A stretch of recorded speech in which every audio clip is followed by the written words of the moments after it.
Yan, good morning po mga kapage. Panibagong araw at panibagong vlog na naman tayo mga kapage. At siyempre panibagong pasalamat po sa ating Panginoon at sa patuloy po ninyong support at tiwala. Maliwala po tayong upload kahapon mga kapage. Gawa ng tinulungan natin yung biyanang ko na magpa-opera nung kanyang mata mga kapage. Nagkaroon ng katarata yung mata. Tapos punta tayo ng Gapan. Naghanap po tayo ng parang charity na hospital para ayun makalibre. Gawa nung yung pinuntahan namin dito, yung unang hospital, hinihingan po ng 16,000. Wala naman po tayong ganung kalaking halaga. Kaya naghanap tayo ng ayun, parang charity na hospital mga kapids. Ayun, napa-opera naman na kahapon. Tapos balik ng Martes. Baka sakali titingnan yung isang mata kung ma-operahan din mga kapids. Bila kasi nag-blackout yung isang mata, yung parang natakpan na po yung itim, yung ng katarata yung mata. Bali dito tayo sa silihan, ayun, namumula mga kapage. Hindi lang natin alam kung yung presyo mamumula rin sa halaga. Mukhang papababa yung sili mga kapage. Pero ang daming hinog. Bali po mga kapage, oh. Daming hinog, halos hinog lahat, oh. Tapos si Mrs. ayan, start na sa pagdadamo. Dadamuhan muna tapos pataba. Tapos patubig mga kapids. Yun na lang.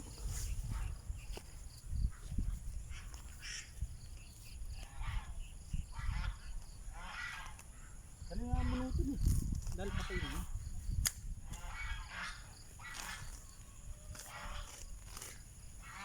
Kahit huwag na yung course, yung gitna, patayin niya. Karena pag nagpataba tayo,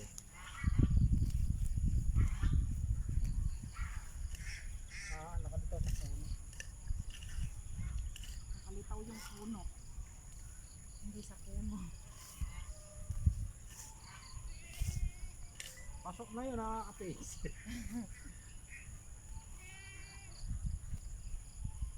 Huwag nang pakakasirin yung gano'n, wala nang copyright yun.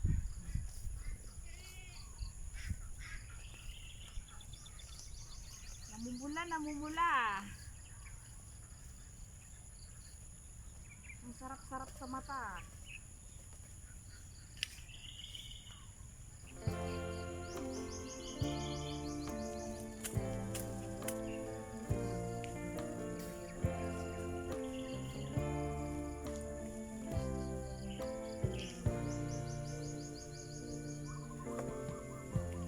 Lighten up, take me on your magic river. Tell me all your dreams align. Sign me up and tell me about the people that you know who are trying to feel alive.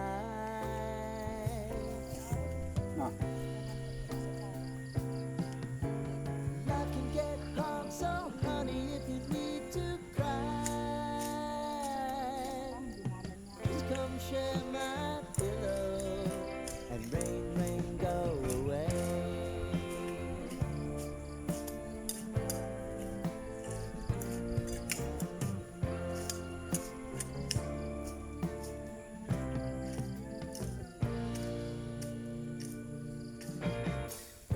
I wanna hear about everything you're ever thinking.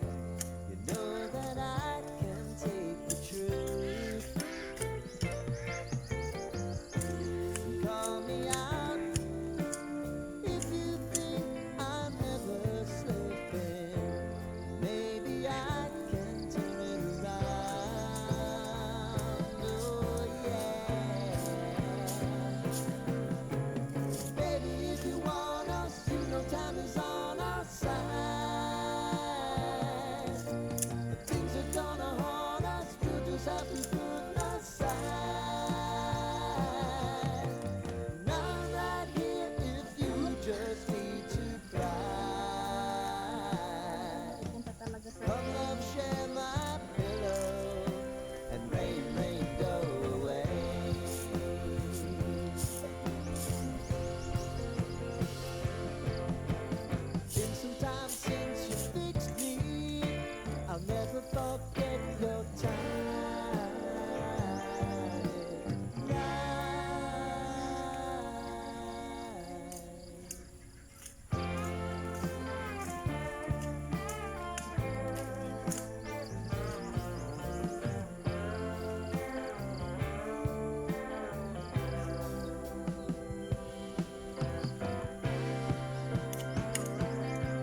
Kaya lang malabong lalaki ako. Saba.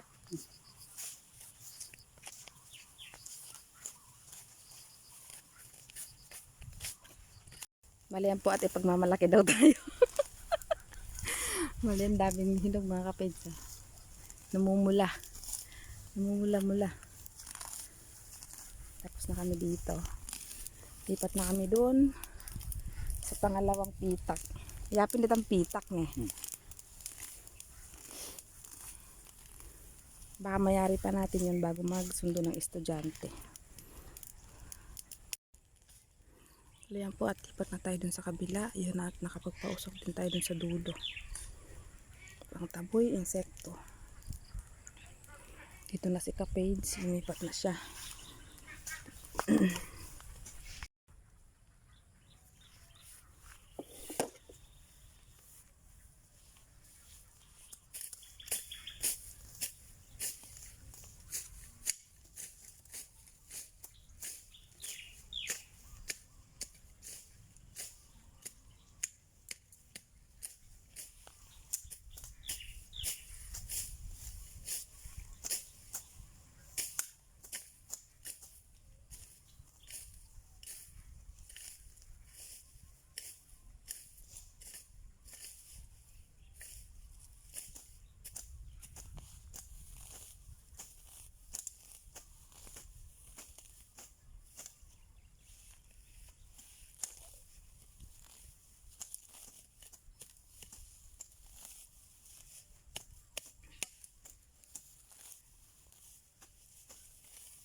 Naman tarama. Di pa kintab yun.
Wala yung mga kapage.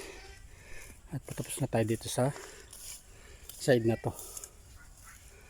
Sobrang nainit mga kapage. Hanggang alas 10 pa lang. Pupunta tayo dito sa dulo. Patay na yung damo, kaya lang mas maganda kung alisin mga kapage yung bali damong may buko. Yung tulis yung dahon. Ito yung spray natin ng one side. Patay na siya. Kaya lang yung mga bilog yung dahon, hindi po pinapatay ng one side. Kaya obligadong damuhin pa rin ng mano-mano mga kapage. Siguro balik na lang tayo mamayang hapon. Gawa na magsusundo pa tayo kay baby kapage. Yan, tapos na rin tayo dito. Ang daming hinog mga kapage. Oh. Lalo na doon sa baba. Yun o. Kailangan magpataba tayo tapos tubig para magbigay po sila uli ng bulaklak mga kapage. Ito sa baba. Dito konti lang yung damo.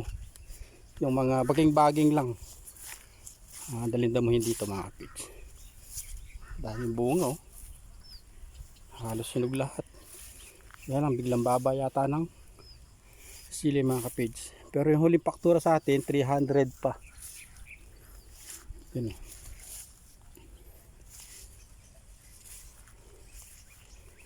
Kahit pa paano, ipapipitas pa tayo bukas.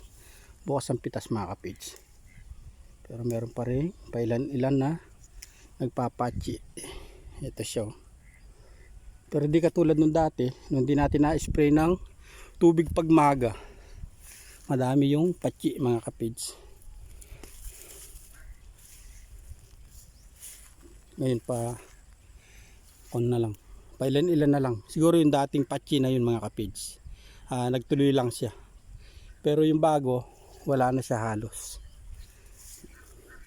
Kailangan matapos tayo makapag damo. Tapos pataba.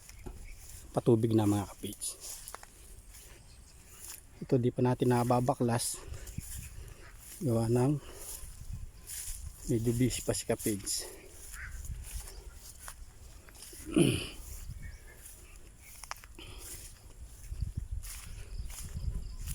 Bali, ito po yung kabila.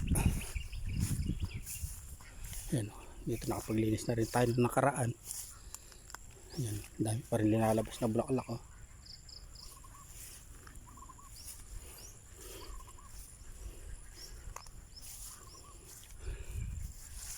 Nabilat pa naman yung motor natin doon. Makapit sa kalaki ng bunga oh. Parang siling panigang yung laki ng bunga mga kapits.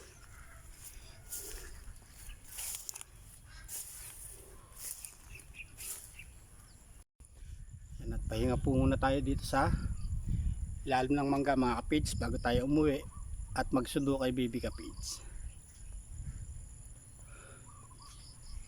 Malay na rin si Mrs. parating na rin. Maliganda ng view dito mga kapids. Nakita po dito yung bundok ng Arayat.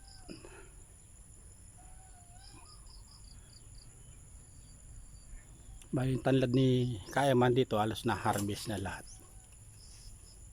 Doon sa dulo, ayun, bayad na rin yun mga kapids. At dito po tayo sa bahay mga kapids. Bali tatanggalin na natin to. Babagbagin na natin yung mga 2x2. Bali 2x3 pa siya mga kapids. Nakatambak lang dito. Gagawin natin may paggagamitan tayo mga kapids. Bali yung CR natin, yung CR po namin, ito siya. Gagamitin ko para doon sa taas, pagkisame mga kapids. Bali bibili na lang tayo ng plywood. Sayang naman kung di nagagamit mga kapids. Bibilad ulanan lang doon. Ayan, gagamitin natin para sa CR mga kapids. Sayang naman po. Bali gagamitin natin sa mga kapids pang kastilyahe. Ayan, para sa kisame.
One eternity later.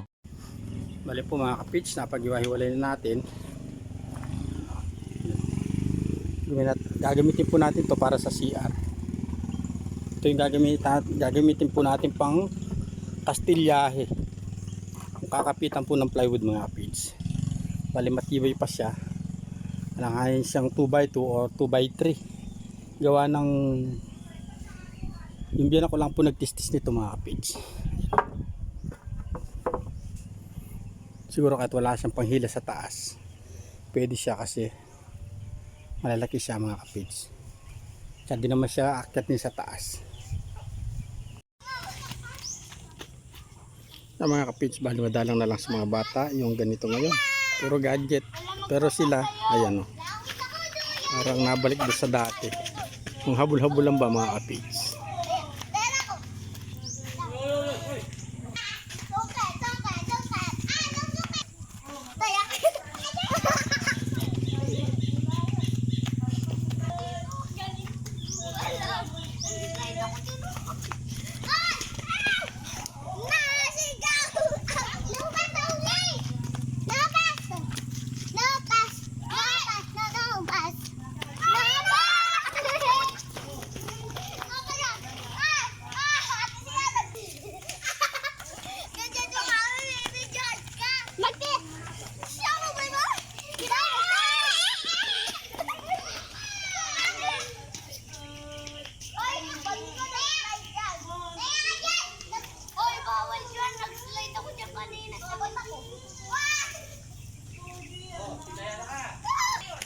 Ganda na.